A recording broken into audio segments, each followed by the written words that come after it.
ආයිබෝන් ඔයාලා හැමෝටම අදත් ඔයාලා වෙනදා වගේම ගමයි මම YouTube channel එකට ආදරෙන් පිළිගන්නවා. අද මම ඔයාලට අරගෙන ආවේ ගෝවා රෙසිපි එකක්. මේ ගෝවා එක හදන්න ගෝවා ගෙඩියකුයි පිත්තර දෙකකුයි පාන් පිටි මේසැදි දෙකයි මිරිසුයි ලෝණුයි ගෙදර තියෙනවා නම් කැරට් වලකුයි තිබ්බොත් ඇති.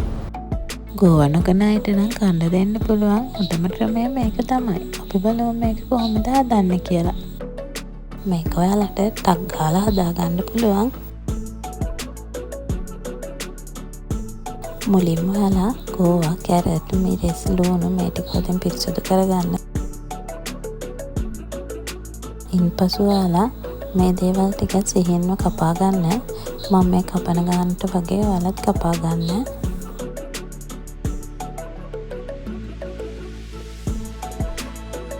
ඔයාලා මේ ගෝවා රෙසිපි එක නම් හදලම බලන්න ඕනේ. මේක ඒ තරමටම රසයි.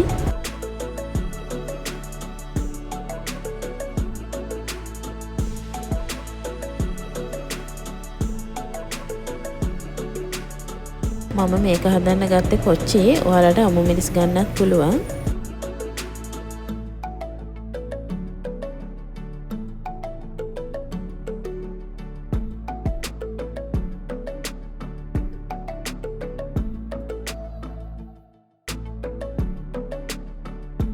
කැරට් තිබ්බේ නැත්නම් ඔයාලට අර්ධාපල් අල ගෙඩියක් මේ විදිහට ගා ගන්නත් පුළුවන්.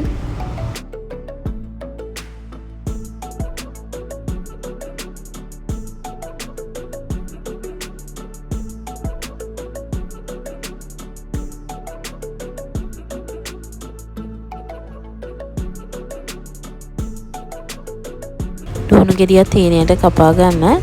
ලුණු කොළ තියෙනවා නම් ඔයාලා එකතු කරගත්තට කමක් නැහැ මේකට.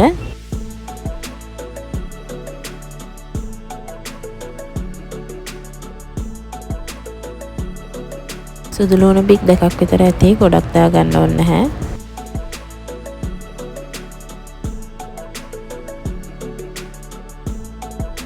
ඔයාලා මේ සිහින්ව කපාගත් දේවල් ටික භාජනයකට දාගන්න.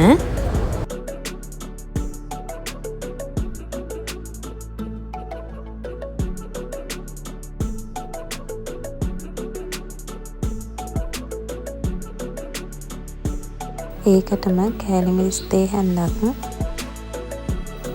ලුණු තේ හැටි භාගයක්, ගම්බිරිස් කුඩු තේ හැන්දක් දාගන්න. ඉන්පසු මේකට පාන් පිටි මේසැදි දෙකකුත් දාගන්න. මේ ටික හොඳින් කලවම් කරගෙන ඉන්පසු ඔයාලා මේකට පිත්තර දෙක දාගන්න.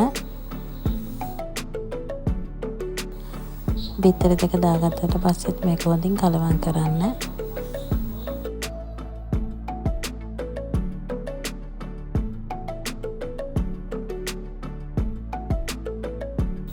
දැන් අපි මේක බැඳ ගන්න ඕන.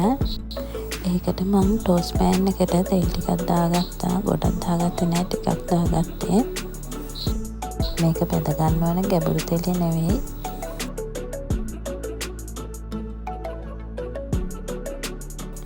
ඔයාලා මේ මන් දාන විදිහට හැන්නෙන් අරගෙන තෙල් එකට මේ විදිහට දාගන්න.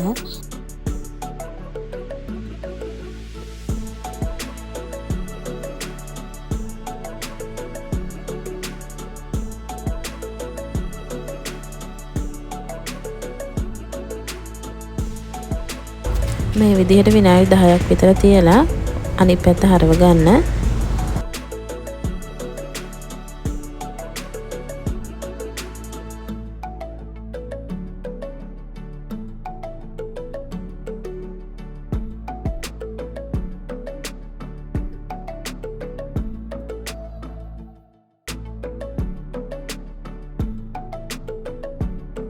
අනිත් පැත්ත හරවලත් විනාඩි 2ක් විතර වගේ තියලා ඔයාලා බා ගන්න මේක.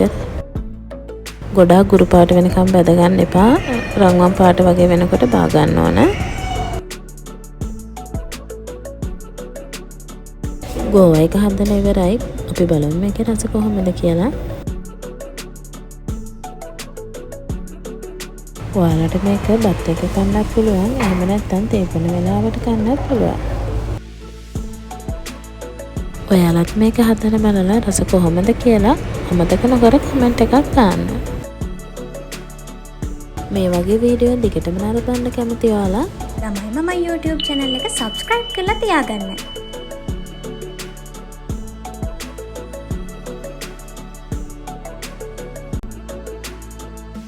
ඉතින් මේද වගේම මේ වීඩියෝ එක නරඹපු ඔයාලට ගොඩක් ස්තුතියි. ළඟදිම දවසක මේ වගේ වීඩියෝ එකකින් අපි හමු වෙමු. සුබ දවසක්.